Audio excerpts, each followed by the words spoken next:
The call that changed everything. It was just another regular Tuesday, the kind where the hours crawl slower than a snail uphill. I was in my office, sipping lukewarm coffee that tasted like burnt cardboard. I was glued to a spreadsheet I had already reviewed 3 times. The hum of the ceiling fan above buzzed like a lazy fly, and my inbox blinked with unopened messages I wasn't ready to face. That's when my phone buzzed on the desk. A name popped up that made me blink. Malik. My brother and I weren't exactly the kind who called just to catch up. He lived out in Hawaii, running one of those jaw-droppingly expensive resorts tourists fly thousands of miles to photograph.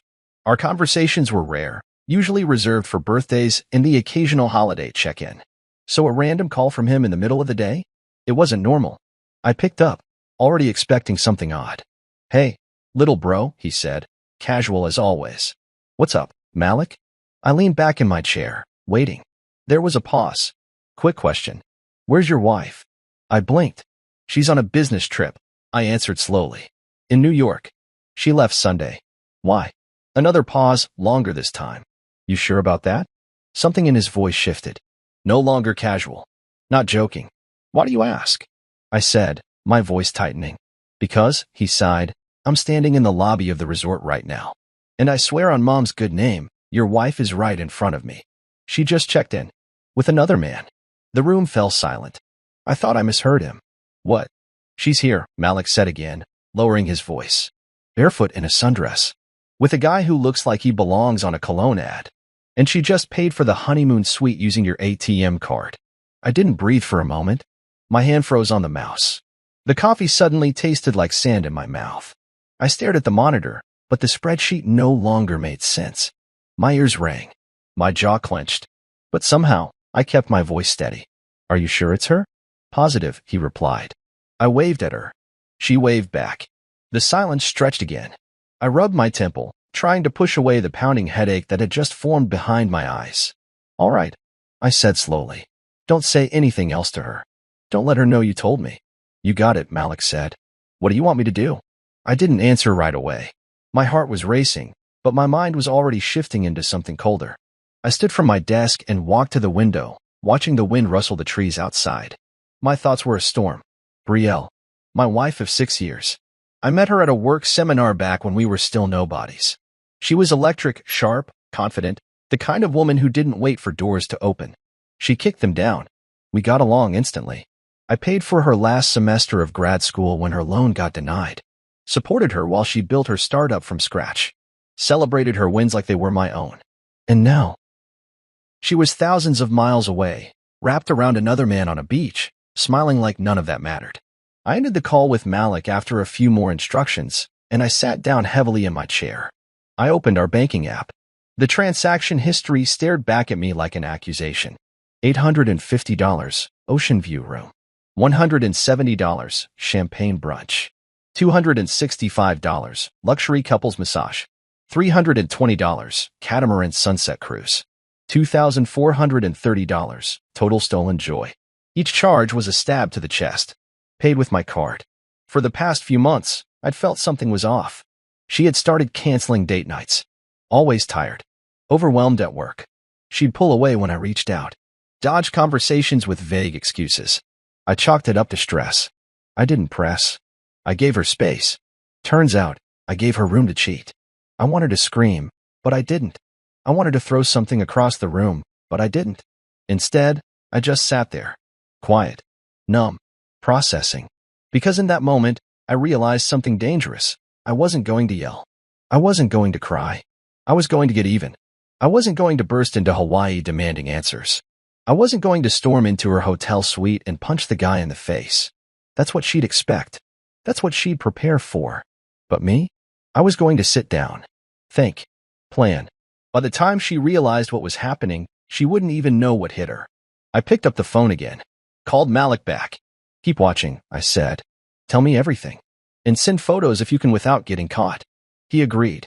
He always liked a little drama, and for once, we were on the same team. Then I called my assistant and said I wouldn't be in the office the rest of the week. I closed my laptop. I poured a glass of whiskey, sat on the couch, and stared at our wedding photo above the fireplace. I remembered the way she smiled that day, the vows she made, how her voice cracked when she said forever. I should have known then. Some people say forever, but they mean until the next shiny thing comes along. I clinked the glass against my teeth. She thought I was a fool, that I'd never find out. But she forgot who I am. She forgot that I pay attention, that I see patterns, that I built my life on structure and precision. She played a careless game in paradise. And now? Now, I was about to show her that betrayal has consequences. And Hawaii was about to become the last place she'd ever forget. Paradise exposed. The funny thing about betrayal is how it doesn't hit you all at once. It seeps in like cold water under a door, slow at first, then soaking everything before you realize you're standing in a flood. That night, I sat in my living room with the lights off, letting it all soak in. The only sound was the clink of ice against glass and the slow creak of the ceiling fan above. I stared at the bank statements again, scrolling through the damage like it was a crime scene report. A couple spa package. Sunset cruise. Room service that could feed a football team. My name on every receipt, my money funding their fantasy. She had taken what we built and used it as a getaway fund for a fling. But I wasn't going to act rash. Not yet. Instead, I called Malik again. Describe him to me, I said, pouring another drink. He chuckled, not because it was funny, but because it was absurd. Tall, model-looking. You know the type. Skinny jeans and loafers on a beach, like he's allergic to sand. She kissed him on the cheek earlier. Held his hand. They looked too comfortable to be coworkers. I closed my eyes. He wasn't wrong. I already knew in my gut it wasn't business. Her emails had become vague lately. No more, be back Wednesday, or client meeting at 3. Just one-word replies or ghost-like silence. I told myself she was stressed, that she needed space. I gave her that, and she took it all the way to Hawaii. Thanks, man, I said. Keep an eye on her. Don't let her know you've said anything. Already on it, Malik replied. She booked the stay under your full name, by the way. No shame at all. Of course she did.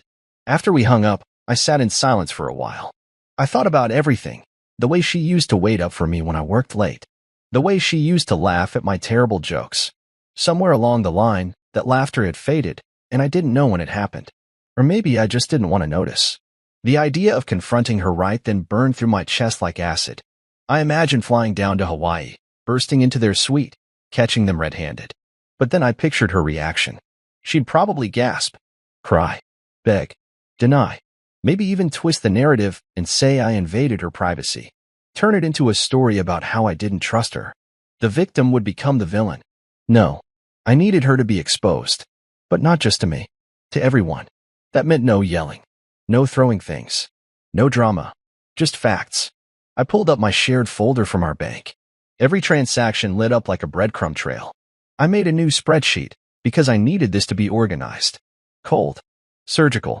I labeled each entry by date, location, description, and amount. It wasn't hard to tell what was hers. She loved extravagant little things. Candlelit dinners, imported wine, spa facials with names that sounded like they belonged in science fiction movies. And the worst part? It was all billed from my side of the account. I felt like a ghost watching my life from outside. That night, I didn't sleep. I sat at the kitchen island, lit only by the fridge light, drafting a plan. I wasn't going to let her leave Hawaii with a tan and a smile. She'd arrive with betrayal and return with a legal storm. The next morning, I texted Malik, "Can you stall her tomorrow morning?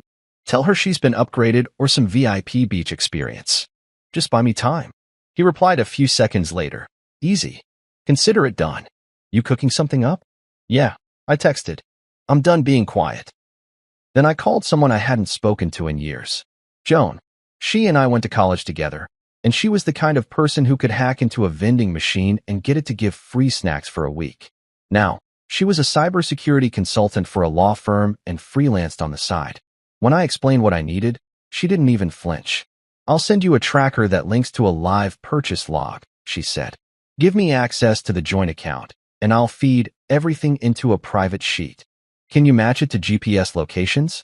I asked. She laughed. "You want time, place, and context? You got it. I'll have it by tonight." "Thanks, Joan. I'll make it worth your time."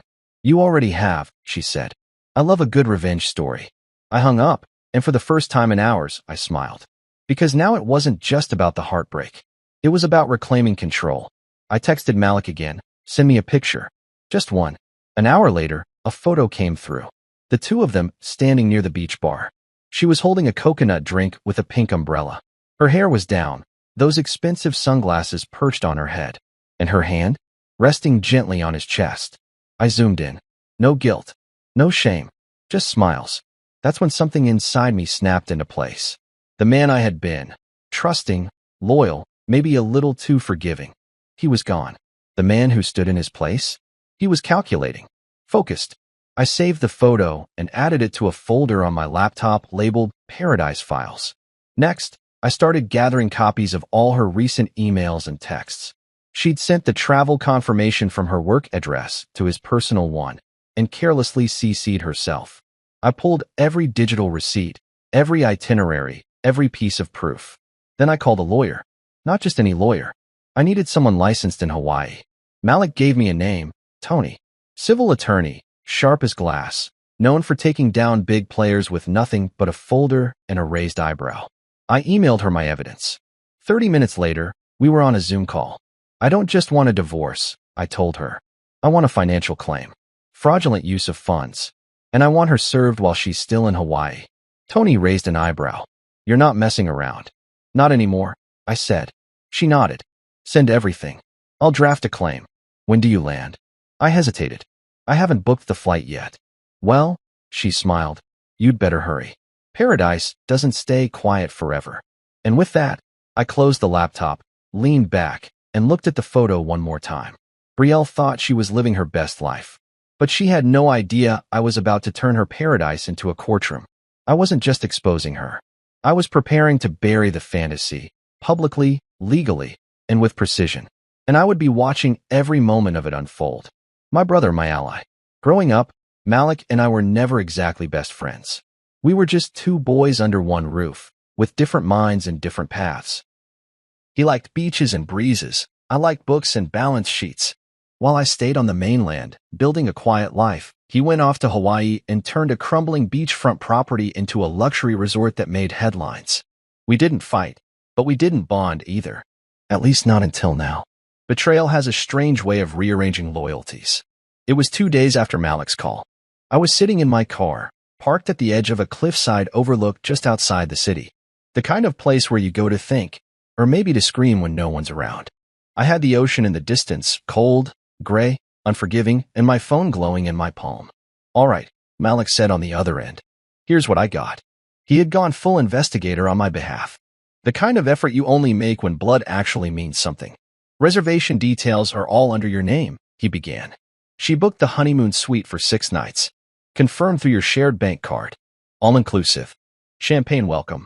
Turn-down service. Ocean view. I closed my eyes. Send me the documents. Already in your inbox, he said. And I've pulled security footage too. Discreet angles. Nothing invasive, but enough to show they're not just coworkers. You sure? I asked, jaw tight. Trust me, he said flatly. She's not talking business. They're kissing by the pool bar. Arms around each other. I even saw them dancing last night at the luau. A knot twisted in my stomach. She ever say anything to you? I asked, wondering if she tried to lie to his face. Nope. Just smiled like everything was fine. Didn't even flinch when I greeted her. She said she was just taking a break from work stress. I didn't let on. Good. And him? I asked. What's his story? Malik exhaled through the speaker. Name's Levi. I asked a few staff members to poke around. Turns out he's some kind of marketing manager at a firm in California. Mid-30s. Works out a lot. Acts like he's God's gift to women. Perfect, I muttered. The cliché of clichés. You want me to do more digging? No, I said. I've got someone else helping on that front. Because I did. Joan. She'd already sent me a Google sheet, color-coded, organized, time-stamped, with every purchase Brielle made using our joint account since she landed. Even GPS coordinates were included, pinged from the stores and restaurants she visited. It read like a travel brochure from hell, and every entry had my name on it. My next move was to tighten the circle. I needed more than emotional damage. I needed legal ground. So I called Joan again. Hey, she said, picking up on the second ring. Your sheet's updated. You should take a look at row 35. I opened it. Item, boutique jewelry set. Amount, $860. Note, gift wrapped, signed to my future, handwriting confirmed to match Brielle. My hands tightened around the phone. She used my card to buy him a gift? Joan didn't answer. She didn't have to. Keep tracking, I said. I want every dollar mapped out. I want a full timeline. I want to know what they touched, where they stayed, what they wore. You're getting dangerous, she said, half amused, half impressed. No, I replied. I'm getting smart. After hanging up, I contacted Tony, the civil attorney Malik had recommended. She was sharp, fast, and completely unbothered by the scale of the drama. I've reviewed the files you sent, she said during our second call. I can easily build a claim here. Fraudulent use of joint funds, emotional distress, misrepresentation. If you want to press charges or serve her papers while she's still on the island, I can help you file the paperwork within 48 hours. Make it happen. Just be aware, she said carefully, this could go public. I don't care. That night, Malik emailed me the video clips. The first one started with soft music playing in the background, one of the resort's live bands. The camera angle showed Brielle and Levi swaying together under string lights, his hands on her waist. She leaned in, whispered something in his ear. He laughed, and then she kissed him, right there, on the dance floor. The same floor where I once danced with her during a retreat Malik hosted 3 years ago. Back when she still reached for my hand in public. Back when she still looked at me like I mattered. I closed the video, not out of pain, but out of certainty. I was done being blindsided.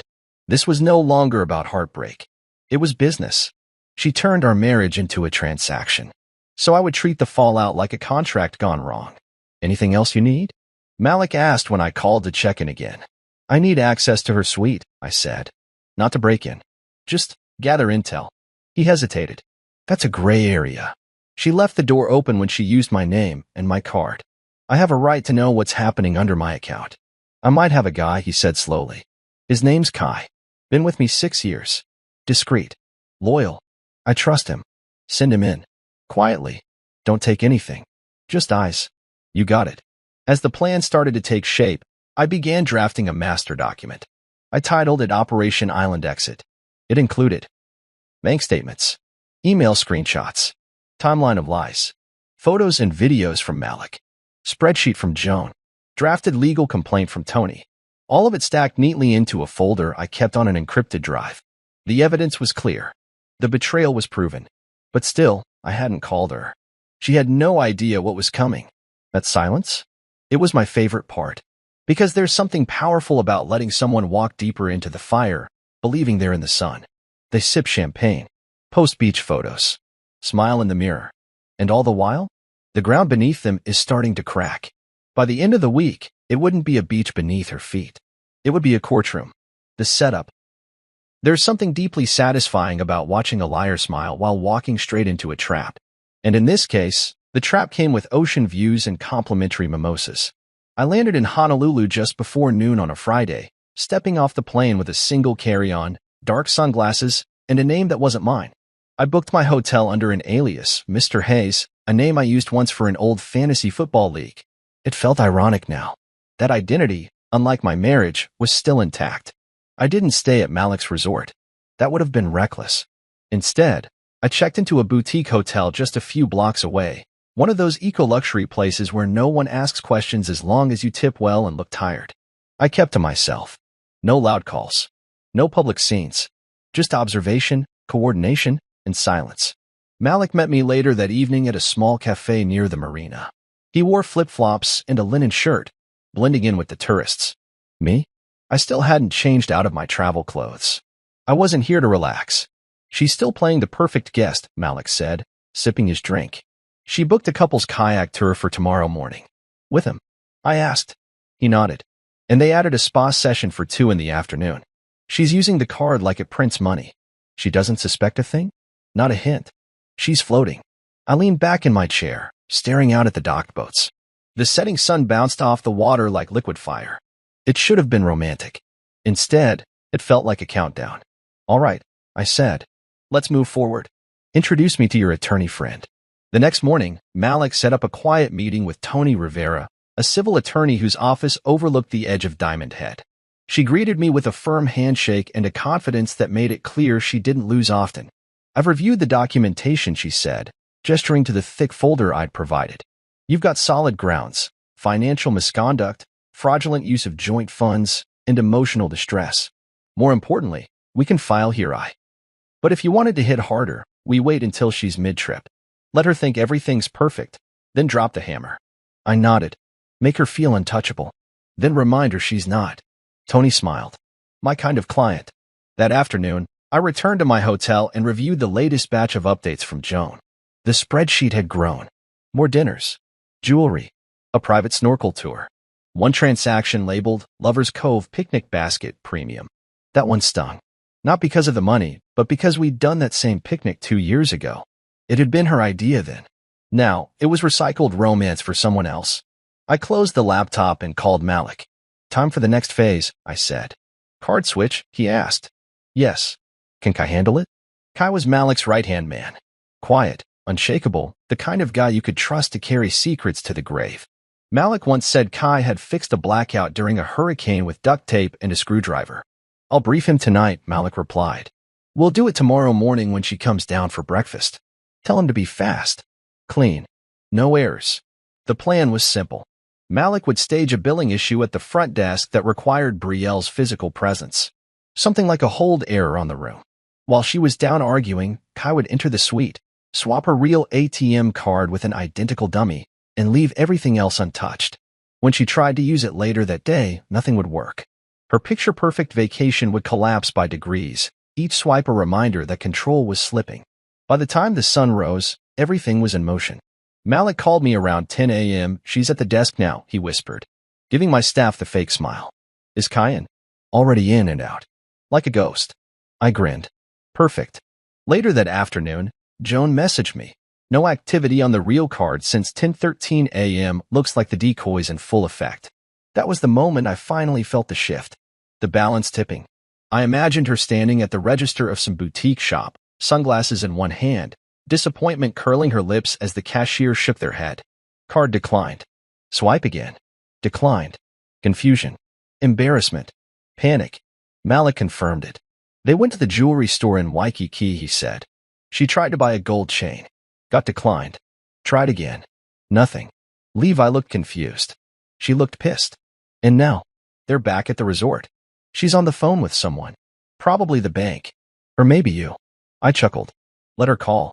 I didn't answer, of course. I wasn't ready yet. She had to sit in it longer. But I wasn't done. I crafted a short message on a white piece of paper and sealed it in an envelope. Then I printed one of the clearest screenshots of her kissing Levi on the beach and added it inside. On the paper, I wrote just one line. Smile. You're not on vacation anymore. I handed it to Malik in the lobby that evening. Deliver this to her tomorrow morning. Hand it to her personally. Say it's from a private guest. Then walk away. He turned the envelope over in his hand. She's gonna lose it. That's the point. That night, I returned to my quiet hotel room. I stood by the window, watching the ocean crash against the rocks, and thought about the man I had been just 1 week ago. Blind, tired, trying to fix something that was already broken. Now, I wasn't trying to fix anything. I was just making sure the wreckage had my signature on it. The next morning, Malik called me with a chuckle in his voice. She opened it in the breakfast lounge, he said. Went pale like someone kicked the chair out from under her. Levi asked what it was. She told him it was nothing. Then she stormed off to her suite. I smiled, staring at the rising sun outside my window. Good. She's gonna blow soon, Malik added. She already did, I said calmly. She just doesn't know it yet. I ended the call, finished my coffee, and zipped up my suitcase. It was time to go home, not because I was finished, but because the real show was about to begin. And she still had no idea the cameras were rolling. The card switch. There's a specific kind of silence that follows a perfect setup. It's not empty, it's loaded. Like the air right before a storm breaks, or the hush that settles in a courtroom when the verdict is about to be read. That's the silence I sat in the morning after Malik delivered the envelope. A thick, waiting kind of silence. I didn't rush it. I let the clock do the work. At exactly 11:03 a.m., the first call came through. Brielle. I watched her name flash across my screen. I didn't move. Let it ring. Then another. Then another. I muted the phone and slid it face down across the counter. My hands were steady, my breathing calm. I'd imagined this part for days, the unraveling. But nothing compared to the real-time thrill of watching her world sink slowly beneath her feet. She called 6 more times over the next 2 hours. I didn't pick up. Meanwhile, Joan kept feeding me live updates from the card tracker. Or rather, the lack of them. Declined again. She messaged at 12:12 p.m., this time at a beachside cafe. She tried 3 times. The beautiful thing about revenge done right is that it's not loud. It doesn't slam doors or scream accusations. It whispers truth into places where lies used to live. That's what this card switch was. Not revenge in the classic sense, but revelation. One swipe at a time. Malik texted me mid-afternoon. She's asking everyone at the front desk why her card isn't working. She thinks it's a hotel error. Let her. I replied. I imagined her standing there in that overpriced sundress, trying to smile while confusion bloomed across her face. Levi probably standing nearby, arms crossed, wondering what she was hiding. I wondered if he knew the room they were staying in was booked under my name.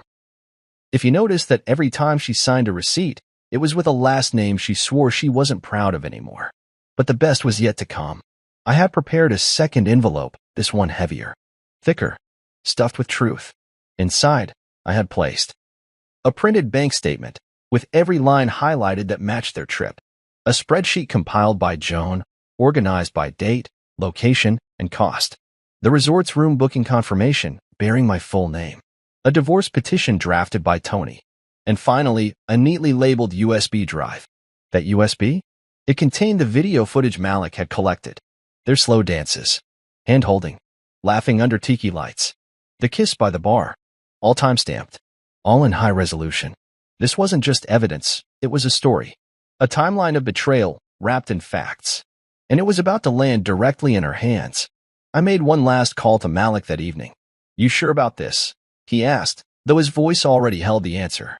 She took a vacation on my dime, I said. She can handle a wake-up call. The next morning, Malik approached her in the hotel lobby, same as before. Mrs. Thorne, he said. I laughed when he told me later she didn't correct him. She was so used to pretending, she forgot to drop the act. This was left for you by a guest, he added, handing her the envelope.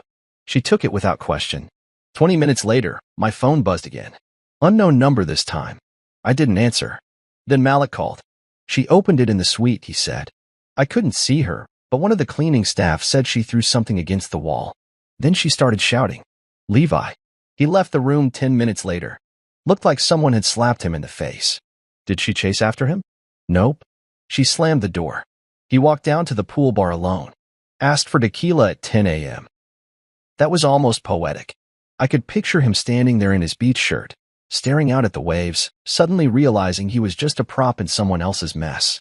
That everything she promised him, freedom, love, adventure, was built on stolen money and borrowed names.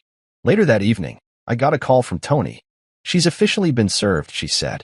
Divorce petition, financial claim, and all supporting evidence. We have documentation of receipt. She knows she's been caught. And the lawsuit? Filed.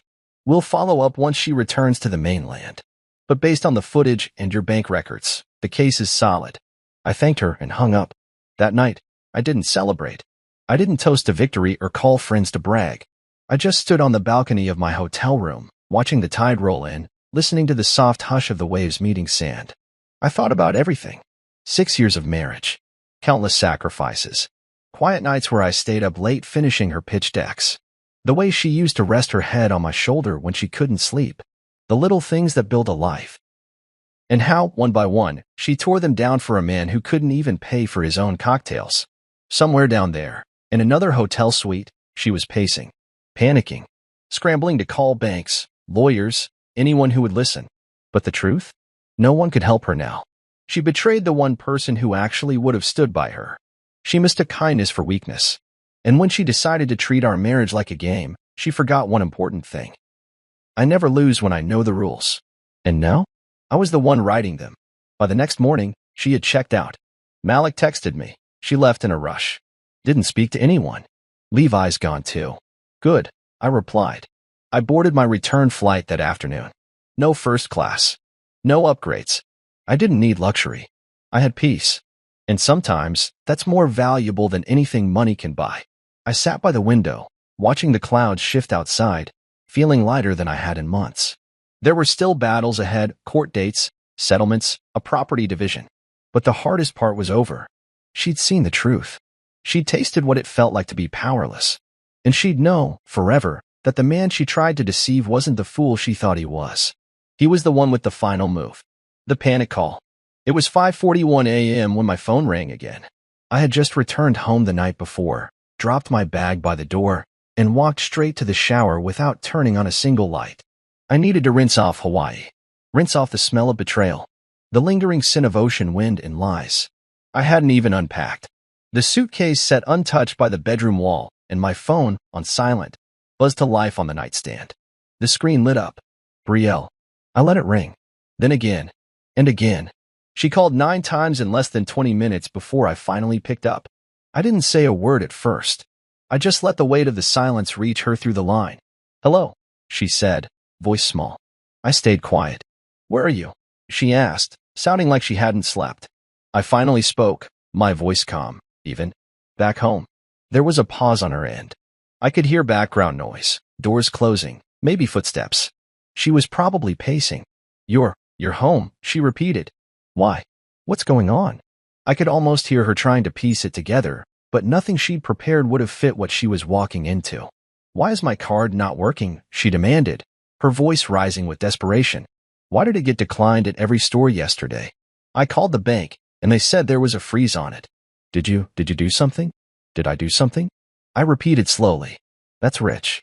Listen," she began quickly, "this whole thing. I know how it looks, but it's not." "Don't," I interrupted. She went quiet. I stood at the window of my house, looking out at the neighborhood just beginning to stir. Sprinklers ticked on across lawns. Early joggers passed by with earbuds in, completely unaware that on this call, a marriage was being dissected piece by piece. "You told me you were in New York," I said plainly. "You packed a suitcase and kissed me goodbye and said you were meeting a client uptown." "I was," she lied. "You weren't," I said. "You were in Hawaii, at my brother's resort, with another man." I heard her inhale sharply. "And you used my card," I continued, my voice still low, still cold. "Every cocktail, every massage, every dinner, every room service bill, you swiped with my name. You made reservations in my name. You laid in bed with another man, in a suite I paid for." "Wait," she said, stumbling over her words. It's not like that. Don't lie again, Brielle. I wasn't trying to hurt you," she snapped, desperation cracking her voice now. "It was a mistake. It just happened. You planned the trip. There was silence. You bought the tickets. You forwarded the itinerary to him. You used my funds to do it. That's not a mistake, Brielle. That's a choice." I let that hang in the air. She didn't respond. "You don't understand," she finally whispered. "I've been feeling lost, alone. You've been distant. You've been working so much." "No," I cut in. "Don't do that. Don't blame my job. Don't act like loneliness is a permission slip for betrayal. You could have talked to me. You could have told me something wasn't right. Instead, you packed a bag, smiled in my face, and flew to paradise to play house with someone else." There was no defense. She knew it. Her voice broke. "Please. I'm sorry. I didn't mean for it to go this far. It just got complicated. I was confused." "You weren't confused when you booked a luxury suite. You weren't confused when you bought him a necklace with my card." She gasped. How do you know that?" "I know everything," I said. "Every charge, every location, every video, every lie." She was completely silent now. "You really thought you'd get away with it?" I asked. "You thought I'd sit here while you dipped into our account and took a vacation with someone else?" She stammered. "I needed something different. I didn't plan on hurting you. I swear. I still love you." I almost laughed. "No, Brielle," I said. "You love what I gave you. The stability, the money, the image. You loved the version of me that didn't know what you were doing." She cried then, quietly. I didn't interrupt. I didn't comfort. "I don't know what to do," she said between sobs. I made a mistake. "You'll get a package by 9 a.m., I said calmly. "What?" "In your suite. Courtesy of the hotel manager. Open it. Read everything inside. Then pack your things and check out. You'll be flying home alone." She sniffled. "What's in it?" "Reality," I said. "Something you've been avoiding." "I can fix this," she pleaded. "Please. I know I hurt you, but I'll do anything. Just tell me how to make this right." "You can't," I said. "This isn't about hurt anymore. It's about who you chose to be when you thought I wasn't watching." "But I didn't mean to fall for him," she whispered. And there it was. The truth. I didn't even flinch. "Brielle," I said slowly. You chose him. You booked the flight. You packed the bags. You shared the bed. You used my card to fund the fantasy. That's not something that just happens. That's effort. That's intention. Silence. And then the smallest voice I had ever heard from her. I'm scared. You should be. The line was quiet for a long time. I could hear her breathing. Maybe she thought I'd soften. Maybe she thought I'd say, come home, or we'll figure this out. But I'd figured it out already. And she no longer had a place in it. I have to go, I said. Wait. But I hung up. I stood in the quiet of the house for a long while after that. The walls felt a little wider. The air, a little clearer. Like the house had been holding its breath too, and now it was free to exhale. I went downstairs, brewed a fresh cup of coffee, and took it out onto the porch. The sky was turning gold. Birds chirped in the trees. For the first time in a long time, I felt still. No more guessing. No more wondering. Just truth. I didn't need to yell or scream to win. All I had to do was stop pretending she was someone she never intended to be. And soon, when she opened that package, she'd realize just how much pretending had cost her. The envelope of consequences. The sun rose in Honolulu like it always did, calm, golden, promising. But for Brielle, this morning was going to be different. I imagined her waking up in the luxury suite, the ocean breeze slipping through the curtains, the faint sound of waves in the distance. For a moment, maybe she even forgot everything. Maybe she reached for Levi. Maybe she still hoped this was just a bad dream. But dreams don't come with documents. At exactly 9 a.m., Malik followed through on our agreement. He walked up to the suite, knocked twice, and handed her a second envelope, this one thicker than the last. He didn't say a word, just smiled politely, turned around, and walked away.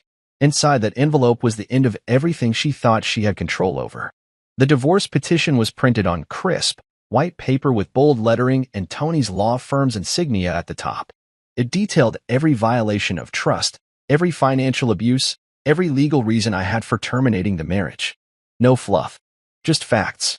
Alongside that, I had included a formal restraining order against her access to all joint accounts, investments, and property titles. Tony's team had frozen everything.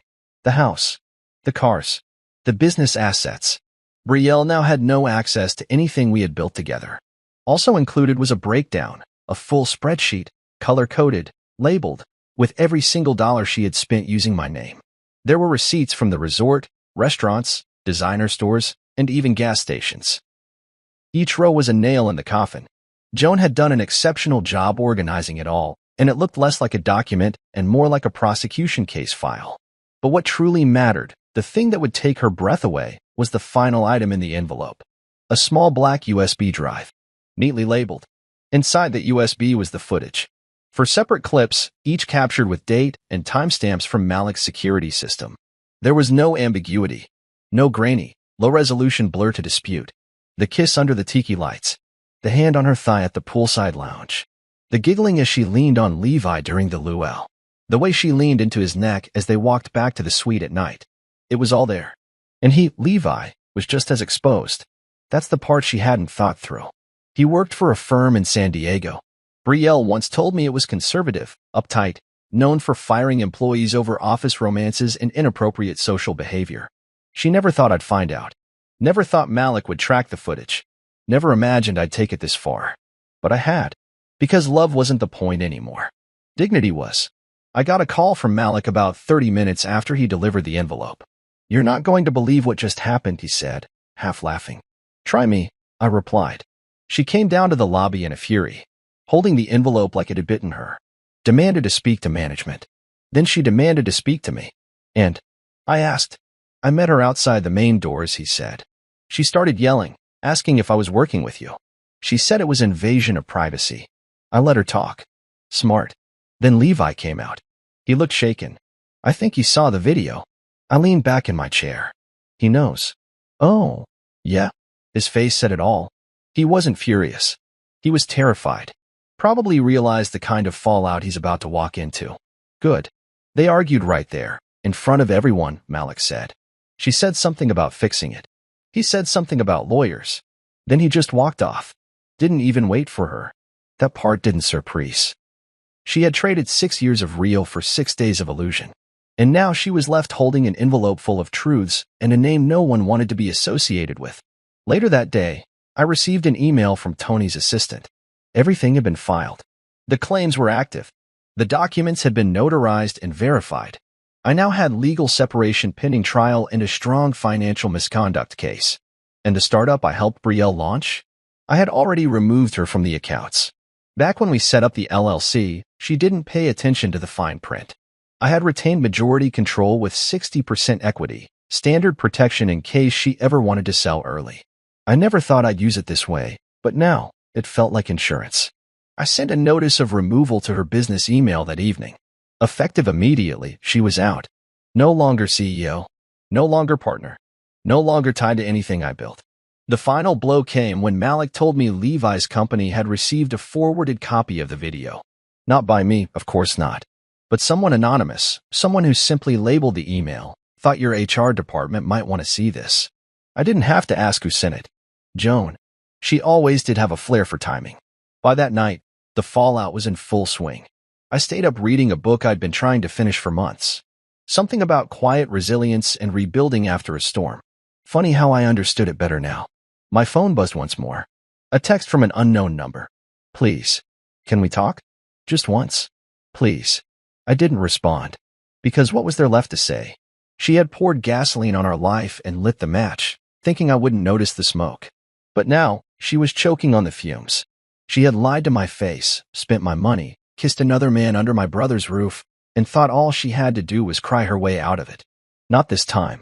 I walked out onto the balcony, breathing in the cool night air, letting it settle in my lungs. There was no need for revenge anymore. I'd already won. Not through rage. Not through violence. Through evidence. Through calm. Through the truth. Let people call me cold. Let them say I overreacted. Because in the end, she tried to write me out of the story we built together. But I held the pen, and she just got edited out. Grounded and exposed. When I stepped off the plane back home, I didn't feel victorious. I didn't feel angry either. What I felt, oddly enough, was quiet.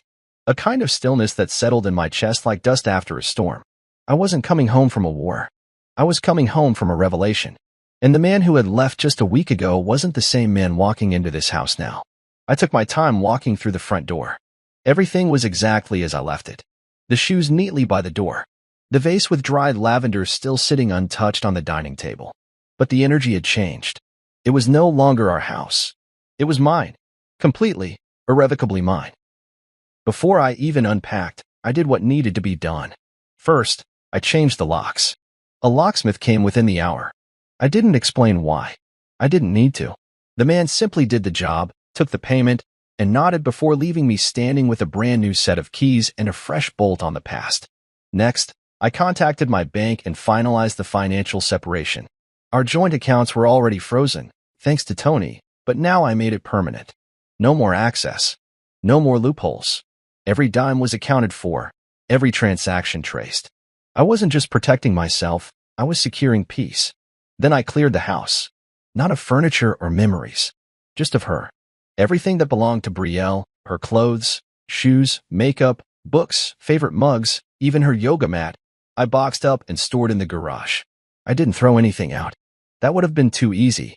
Instead, I put it all neatly into labeled bins, and I left a simple note on top. Collected. Categorized. Claimed. You can coordinate pickup through your attorney. I didn't need her setting foot back inside. She had already stomped enough mud through the floorboards of my trust. 3 days later, the doorbell rang. It was a courier with a stack of papers, signed responses from her legal team. She wasn't fighting the divorce. Not directly. Not yet. But the tone of the reply was careful, curated, designed to slow things down. Too late for that. The next morning, she flew back. Alone. Malik had texted me the moment she checked out. She's leaving today. First class. No Levi. I didn't respond. I didn't need to. But I knew the storm was about to move from Hawaii to here. Sure enough, by mid-afternoon, there she was, standing at the front door like someone who forgot they no longer lived here. She had sunglasses on, her hair pulled back in a tight ponytail, and that same duffel bag she'd taken to Hawaii slung over her shoulder like nothing had changed. She rang the bell twice. I watched her from the upstairs hallway monitor. I didn't rush. I let her stand there. Let her feel the weight of waiting. Then I pressed the intercom button. Brielle. She looked around, confused. Can you open the door? This property is no longer shared, I said evenly. You'll receive further instructions through your attorney. Her face changed immediately. Wait, what? Are you serious right now? I flew back to fix this. You flew back alone, I said. That was your first clue. She stepped closer to the door. Please, just let me in. We can talk. There's nothing to talk about. Come on, you don't mean that. You said you needed space. You took it. In Hawaii. With another man. That was a mistake. No, I interrupted. It was a pattern. I paused. You broke this, Brielle. Not just once. Not just with one kiss. You made a decision every single day of that trip. And now, you're facing the cost. She was visibly shaking. People make mistakes. People do, I agreed. But not everyone betrays the person who gave them everything. The silence that followed was heavy. Then her voice cracked. The neighbors are staring. I looked down from the window. Sure enough, across the street, old Mrs. Callahan had paused mid-sprinkler. A man jogging with his dog slowed to glance over. Even the mailman took a second look before heading back to his van. I'm not the one who should be embarrassed, I said. You made this public the moment you tried to hide it. Her lips trembled. You really hate me now, don't you? No, I replied. Hate takes too much energy. And I'm done giving you mine. I ended the intercom call. She stood there for another 30 seconds. Then she walked to the curb, where her Uber was still waiting, and climbed in without looking back. That evening, her parents called. I debated whether to answer. But curiosity got the better of me. Hello, I said. There was a moment of hesitation. Hi, her mother said, her voice tightly wound. We heard about everything. We just wanted to hear your side. You want my side? Yes, her father added. Brielle's upset. She says it wasn't what it looked like. It never is, I said. Well? She went to Hawaii with another man. She used my bank card. She booked the suite under my name. She lied to all of us. If you're looking for someone to feel sorry for, I'm not him. There was a long silence. I'm sorry, her mother said finally. We didn't know. No, I replied. You just didn't ask. I hung up. I didn't owe them closure. Not when they'd spent 6 years turning a blind eye to the cracks she caused and calling them character. That night, I sat on the back patio with a glass of water and watched the sky turn orange. The same sky we used to sit under together, laughing at silly TV shows and dreaming about our future. Now, I sat under it alone, and for the first time, it didn't feel empty. It felt earned. The house was no longer filled with tension. No walking on eggshells. No late-night text I wasn't supposed to see. No phone calls that ended the second I stepped into the room. Just silence. And silence, when it's finally honest, is the loudest kind of peace. I walked back inside, past the row of labeled boxes in the garage, and shut the door behind me. She had returned home thinking she could fix it with words. But some bridges burned so clean, there's nothing left to walk across. The final confrontation. A month later, I stood in the hallway outside courtroom 4B, dressed in a charcoal gray suit, holding nothing but a leather folder and calm resolve. The hallway buzzed quietly, shuffling feet, muffled conversations, the occasional call for silence. But all of it faded to a dull murmur as I stood by the bench, waiting for her. Brielle arrived 5 minutes late. She looked nothing like the woman who had stepped onto a Hawaiian beach in a sundress and sunglasses. Today, she wore a navy skirt suit, her hair pulled tight into a bun, as heavy with something between regret and stubbornness. Beside her was a sharp-looking attorney with an expensive briefcase and the kind of practiced smirk that only existed in courtrooms and overpriced divorce settlements. She didn't make eye contact. I didn't care. My attorney, Tony, stood beside me with quiet confidence, flipping through documents like she already knew how this would end. When the clerk called our case, we entered the courtroom and sat across from each other at 2 separate tables. The judge was a middle-aged woman with a steel gaze and a reputation for disliking unnecessary drama. Exactly who I'd hoped for. Tony opened with a calm summary of the case: financial misconduct, betrayal of marital trust, fraudulent use of shared assets. She spoke clearly, backed by dates, receipts, bank statements, and video footage we'd submitted into sealed evidence. Brielle's lawyer tried to counter with emotional appeals. Your Honor, he said, my client acknowledges that mistakes were made. But this was not a calculated attempt to harm her husband. This was the result of emotional distance in the marriage. My client felt isolated, neglected, and alone. She acted irrationally, yes, but not maliciously. Brielle lowered her eyes, like the weight of those words was hard to carry. The judge didn't blink.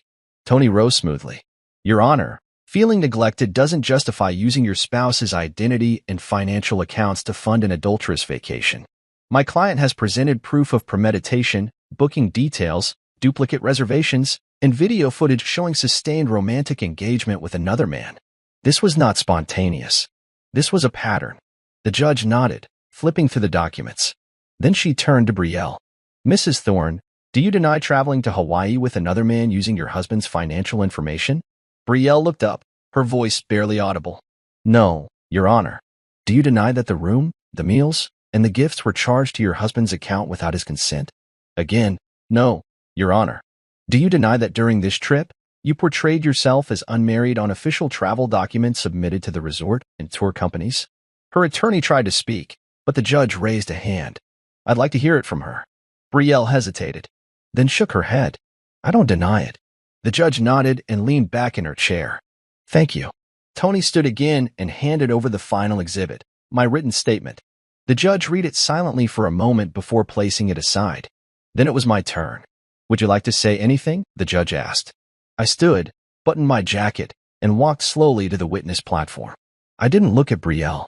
Not once. My eyes stayed forward, my voice even. I was married for 6 years to a woman I thought I knew. I supported her through grad school, paid off her debts, helped launch her business. I built our life carefully, brick by brick. And one day, without warning, she took a sledgehammer to all of it and smiled like it was self-care. A few people in the gallery shifted. I continued. She planned a trip with another man. She lied to my face. She used our joint funds, my money, to finance a vacation she called a business trip. She bought jewelry for someone else while pretending to be someone else. She committed financial betrayal and emotional abandonment, all in one act. I paused. And when she got caught, she didn't apologize. She didn't come home and confess. She panicked because the fantasy fell apart. I finally turned my head slightly, just enough to glance at her. You had 6 years to make things work, I said softly. You chose a 5-day trip over a lifetime. I stepped back, nodded to the judge, and returned to my seat. The room was still. The judge adjusted her glasses, glanced at the stack of evidence once more, and gave her ruling. The court finds the evidence overwhelmingly in favor of the petitioner, she said firmly. The divorce is granted effective immediately. The house, bank assets, and startup business will be awarded to the petitioner in full. Additionally, the respondent will be required to repay $7,200 in misused funds, as documented. Brielle's lawyer tried to argue for reduced repayment. The judge cut him off. This is not a trial for emotional debate. The law is clear. Fraud has consequences. Brielle's shoulders sagged. She didn't speak. Outside the courtroom, I waited for a moment near the elevators. Not for her, but because Tony had stepped into the hall to take a call, and I needed to sign one last form. Brielle eventually approached. Alone. I glanced at her. She looked tired. Not the tired of missing sleep, but the tired that comes from carrying a story that finally collapsed. Can I say something? She asked. You just did. In court. She frowned. I didn't mean for any of this to happen. I turned toward her fully. That's the problem, I said. You never meant for anything. You just let things happen, until you couldn't hide them anymore. I was confused, she said weakly. No, you were dishonest. I thought maybe after some time. There's no after, Brielle. She looked down, as if expecting that. Her voice was small again. Did you ever love me? I didn't flinch. I did. Completely. And you turned it into paperwork. Her eyes welled up, but I didn't comfort her. That time was gone. She opened her mouth to say something else, but I stepped past her as the elevator dinged. Tony returned, handed me the signed file, and we left. I didn't look back. That evening, I opened a bottle of wine and stood on my balcony again. The wind had picked up. The air had shifted. Somewhere down the road, Brielle would tell her version of the story. Maybe to friends. Maybe to someone new. Maybe even to herself. But I didn't care anymore. Because the story that mattered, the one with the truth, the proof, and the clean break, was finished. I had walked into court with facts and walked out with freedom. No screaming. No slamming doors. No dramatic exits. Just the quiet sound of closure. And the knowledge that I had rebuilt what she tried to tear down, with dignity intact. My life, rewritten. It's funny how peace doesn't come with fanfare. It doesn't knock on your door with balloons or announce itself like a grand entrance. It comes quietly, softly, like a breeze drifting through an open window, reminding you that the storm is gone. That's how I felt waking up in my new apartment for the first time. The sun filtered through the blinds, casting golden stripes across the hardwood floor. My dog, yes, I finally got one, was curled up at the foot of the bed, snoring softly. He was a rescue, a stubborn little mutt named Milo who liked to hog the blankets and bark at his reflection in the mirror. Somehow, his presence made the space feel lived in, real. Like I wasn't just existing, I was healing. The apartment wasn't big. One bedroom, one office, open kitchen. But everything in it was mine. Every item I brought in had meaning. The framed photos on the shelf were of friends, travels, and family. No wedding pictures. No half-hearted smiles. Just me, in all the honest moments that never required performance. A few weeks after the court hearing, I officially moved out of the house Brielle and I once shared. I didn't fight to keep it, even though the judge had awarded it to me. I didn't want to live in a museum of broken memories. I sold it. Got a good offer, too. Young couple, newly married, excited to start their life together. I let them have it. Let them fill the space with hope instead of history. Brielle didn't contest the sale. She barely said anything after the ruling.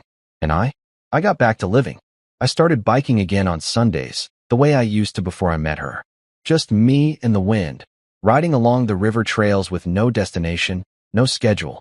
I found new coffee shops, met neighbors, took cooking classes on Thursday nights because, for the first time in years, I didn't have to worry about someone else's preferences. I didn't check her social media, didn't scroll through tagged photos, trying to see who she was with or what excuse she was giving the world. That chapter was closed. Reading it again wouldn't change the ending. Malik and I talk more now. The whole ordeal had brought us closer than years of birthdays and holidays ever did. We laughed about things now, small details that had once stung. You should have seen her face when the envelope landed, he'd said once over a call. Like someone handed her a live grenade. He came to visit a few weeks later. We grabbed dinner, sat on the rooftop of a local restaurant, and just talked. No tension, no rushed updates. Just two brothers who had been through something ugly and came out stronger for it. "You're different," he said, sipping his beer. "Better or worse?" "Better," he replied. "You look lighter. Like you're finally breathing." I nodded. "Feels that way too."